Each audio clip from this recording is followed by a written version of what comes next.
Assalamualaikum warahmatullahi wabarakatuh. Nama saya Muhammad Arsyad Mumtaz. Saya akan menceritakan kisah dari Abbas ibn Firnas.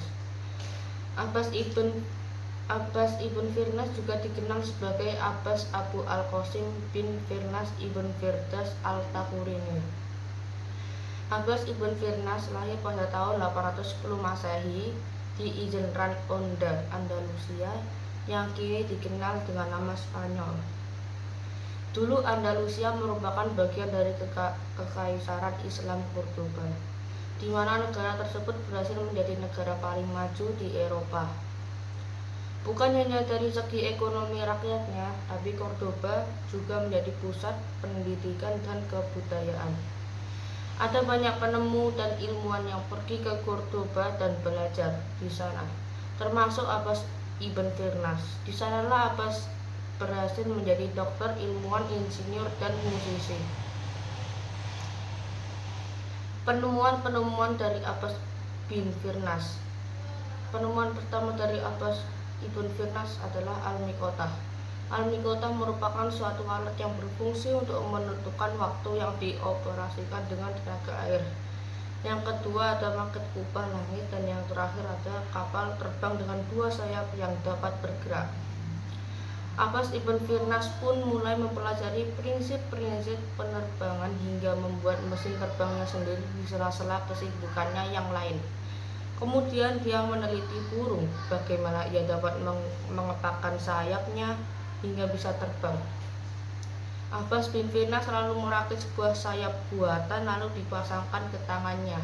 Akhirnya setelah 20 tahun menghabiskan waktu untuk belajar, Abbas berhasil membuat sebuah pesawat terbang untuk dirinya sendiri.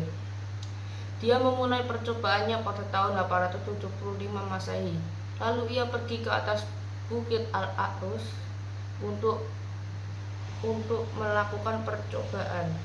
Ia kepakkan sayapnya lalu terjatuh. Ia terus melakukan beberapa percobaan hingga beberapa kali untuk melakukan perubahan pada sayap rakitnya agar sempurna.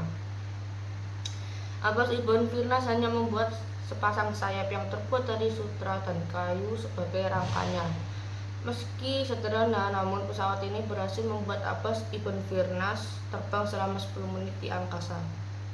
Pada prakteknya, Abbas ibn Firnas memang berhasil terbang. Sayangnya percobaan itu tidak berakhir baik.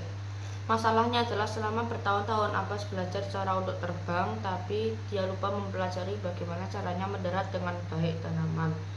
Alhasil ketika pesawat akan mendarat, Abbas tidak bisa mengendalikan kecepatannya. Ilmuwan yang berusia 65 tahun itu pun jatuh terjungkal dan mengalami cedera punggung serius yang membuatnya tidak bisa lagi melanjutkan eksperimennya tersebut. Abbas menyadari bahwa untuk bisa mendarat dengan mulus, dia membutuhkan sebuah ekor di ujung pesawatnya. Abbas ibn Firnas sendiri meninggal pada tahun 887 Masehi di usia 77 tahun. Dan meski dia tidak berhasil menyempurnakan penemuan itu, untuk mengenang jasanya pemerintah Irak kemudian membuat sebuah patung dan menempatkannya di bandara kota Baghdad. Itu saja dari saya, semoga bermanfaat. Wassalamualaikum warahmatullahi wabarakatuh.